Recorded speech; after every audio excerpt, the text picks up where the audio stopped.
రాష్ట్ర విభజన ప్రకటన వెలువడి ఉద్యమాలు మొదలై అనంతపురం జిల్లాలో సమైక్యవాదులు భారీ విధ్వంసాలకు పాల్పడ్డారు. అనంతపురం రణరంగంగా మారింది. జాతీయ నేతల విగ్రహాలు కూల్చివేత, ప్రైవేట్ ఆస్తుల ధ్వంసానికి పాల్పడ్డారు. జిల్లా ఎస్పీ స్వయంగా రంగంలో దిగి పరిస్థితి అదుపు చేయాల్సి వచ్చినా పరిస్థితి అదుపు కాలేదు. దీంతో ఒకానొక దశలో ఫైరింగ్ జరిపి పరిస్థితులని అదుపులోకి తెచ్చే ప్రయత్నం చేశారు.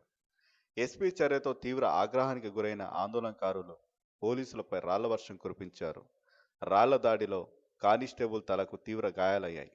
పరిస్థితి విషమించడంతో పోలీసులు చేసేదేమీ లేక గాలిలోకి కాల్పులు జరిపి పరిస్థితిని అదుపు చేసే ప్రయత్నం చేశారు.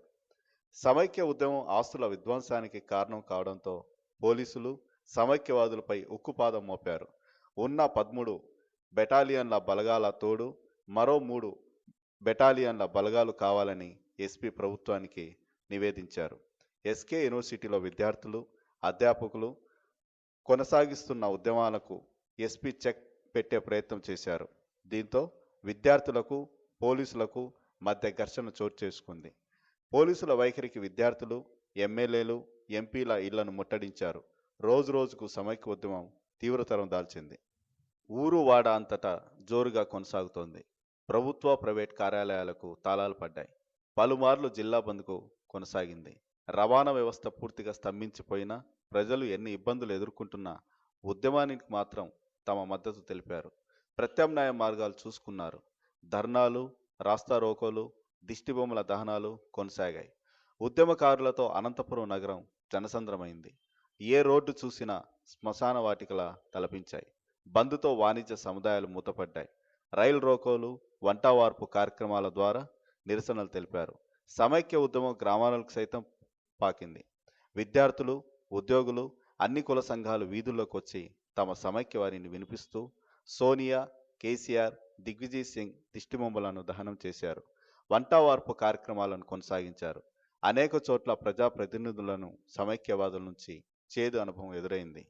మంత్రి సొంత మండలమైన మడకసిరలో ఆందోళనకారులు రాజీవ్ గాంధీ విగ్రహంపై రాళ్లదాడి చేశారు.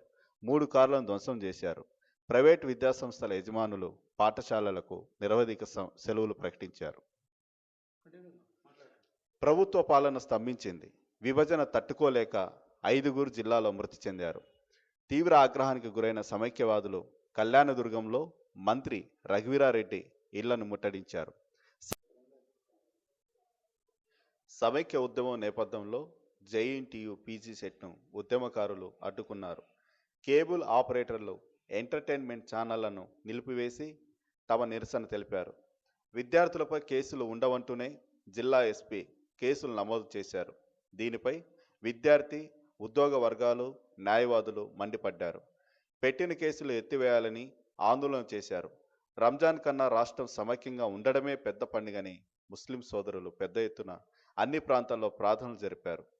పండగ 2 రోజుల ఉద్యమానికి కొంత సడలింపు ఇవ్వడంతో రవాణా వ్యవస్థ కొంతవరకు కొనసాగి ప్రజలు ఊపిరి పీల్చుకున్నారు. రాప్తాడు ఎమ్మెల్యే పరిటాల సునీత ఆధ్వర్యంలో రహదారి దిగ్బంధనం, రోడ్డుపైన వంటవార్పు చేశారు. ఈ ఉద్యమంలో స్వచ్ఛందంగా ప్రజలు పాల్గొంటున్నారు. నేటితో 100 రోజులు పూర్తి చేసుకోనుంది. ఈ ఉద్యమాన్ని ఇంకా కొనసాగిస్తామనేసి ఉద్యోగులు, వ్యాపారులు, కార్మికులు, కర్షకులు ప్రతి ఒక్కరు కూడా చెప్పడం జరుగుతోంది.